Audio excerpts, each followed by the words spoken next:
जब है तो मेरे पास मेरा सब कुछ है। इसकी हंसने की आवाज सुने? नहीं तो बड़ी सड़क के किनारे वाली पुरानी हवेली में भूत रहते हैं। फिर मिलोगे कभी इस बात का वादा कर। मैं जानना चाहता हूँ वो है कौन? यही वो जगह है, यही वो फिजाएं। ये लड़की इंसान नहीं, जरूर कोई आत्मा है।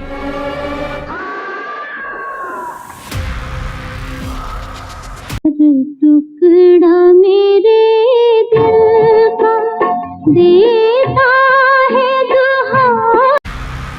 हजारों वर्ष पुरानी कोई दर्दनाक कहानी आज तक इस कमरे में बंद थी। मेरा प्यार वो है कि मर कर भी तुमको।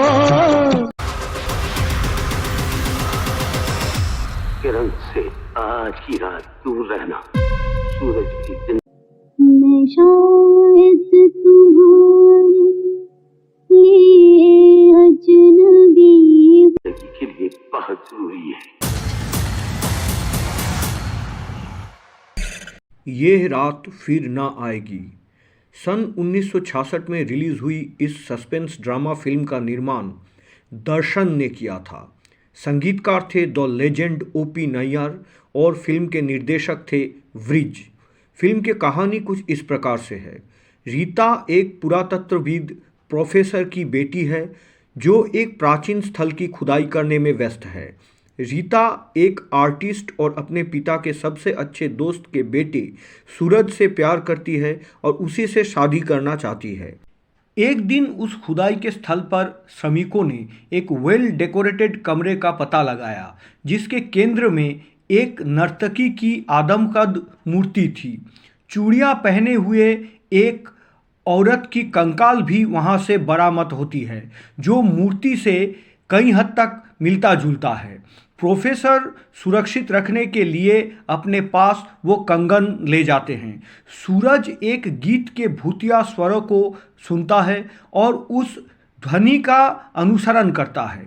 एक रहस्यमयी सुंदर औरत सूरज को बताती है कि उसका नाम किरण है और वो सूरज की जन्म जन्म की प्रेमिका है और उसी का इंतज़ार कर रही है। अगले ही कुछ दिनों में वो सूरज के सामने प्रकट होती है और अचानक गायब हो जाती है और सूरज हैरान हो जाता है। सूरज किरण के बारे में सोचना बंद नहीं करता है। इसके बाद सूरज एक पार्टी का आयोजन करता है जिसमें वो किरण को आमंत्रित करता है। रीता इस बात से परेशान हो जाती है और उसके पिता और भी ज़्यादा परेशान हो जाते हैं। किरण पार्टी में आने के बाद प्रोफेसर किरण और उस गुफा के मूर्ति के बीच कुछ समानता ढूंढ निकालते हैं और किरण को वही आभूषण पहने हुए पाया जाता है जो उस मूर्ति के शरीर पर थी।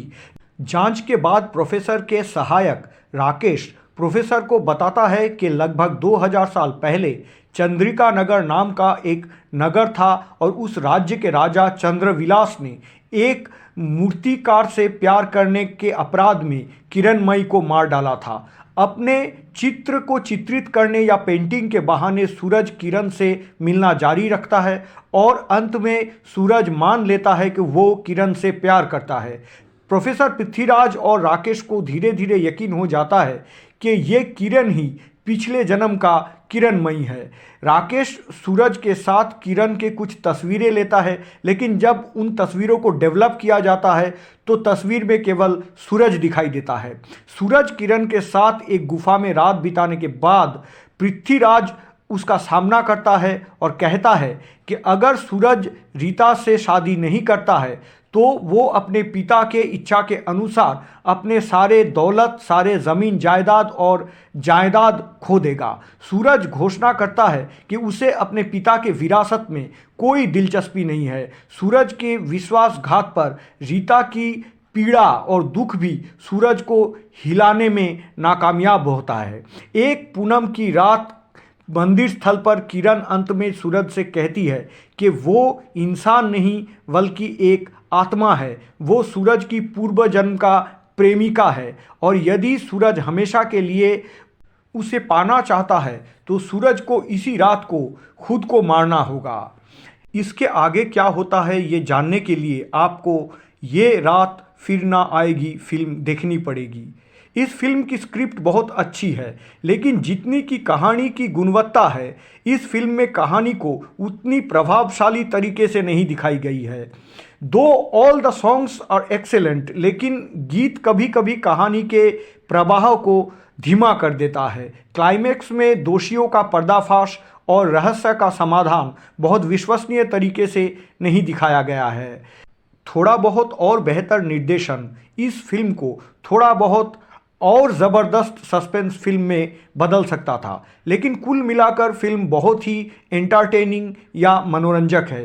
कुछ सीक्वेंस बेहद प्रभावशाली है और मुख्य कलाकारों के अच्छे प्रदर्शन के साथ अच्छे गाने और निश्चित रूप से रहस्य के समाधान के बारे में जो सारे प्रश्न या जिज्ञासा दर्शकों के जहन में आता है, वही सब दर्शकों को अंतिम दृश्य से पहले फिल्म छोड़ने की इजाज़त नहीं देता है। प्रदर्शन के अनुसार बोलते हुए पृथ्वीराज कपूर हिंदी फिल्मों के महान अभिनेता, इस फिल्म में उन्होंने कमाल की परफॉर्मेंस दी है। उन्होंने एक पुरातत्वविद के साथ साथ एक बेटी के पिता की भूमिका में अत्यधिक प्रभावशाली प्रदर्शन किया है। डैशिंग और आकर्षक विश्वजीत ने अच्छा प्रदर्शन किया है, खासकर रोमांटिक दृश्य और गाने में। हालांकि फिल्म की कहानी शर्मिला टैगोर के इर्द गिर्द घूमती है, लेकिन फिल्म की दूसरी हीरोइन मुमताज़ और शैलेश कुमार ने भी बखूबी अपनी अपनी भूमिका निभाए हैं। फिल्म में शर्मिला टैगोर को केवल मिसकास्ट के रूप में पाया गया है ऐसा लगता है। शायद वाहिदा रहमान जैसे अभिनेत्री रहस्यमयी महिला के भूमिका के लिए बेहतर विकल्प होती। इस फिल्म के थ्रिलिंग सीक्वेंस उस जमाने के हिसाब से असाधारण है।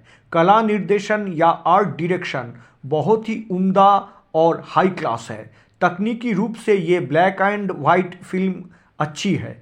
कला निर्देशन ने उत्खनन स्थलों और आसपास के स्थानों, गुफाओं, झील आदि के वातावरण को सफलतापूर्वक उकेरा है। स्क्रिप्ट की ज़रूरत के हिसाब से और दर्शकों के लिए एक रहस्यमयी माहौल बनाया गया है। सिनेमाटोग्राफर ने भी कला निर्देशक के साथ मिलकर अपना काम बखूबी किया है। फिल्म की लंबाई उस अवधि में बॉलीवुड फिल्मों के लिए प्रचलित मानदंड के अनुसार है। अगर आप ये फिल्म अभी तक नहीं देखे हैं और आप भूतिया और सस्पेंस फिल्म के शौकीन हैं, तो फिल्म ये रात फिर ना आएगी कम से कम एक बार आप ज़रूर देखिए।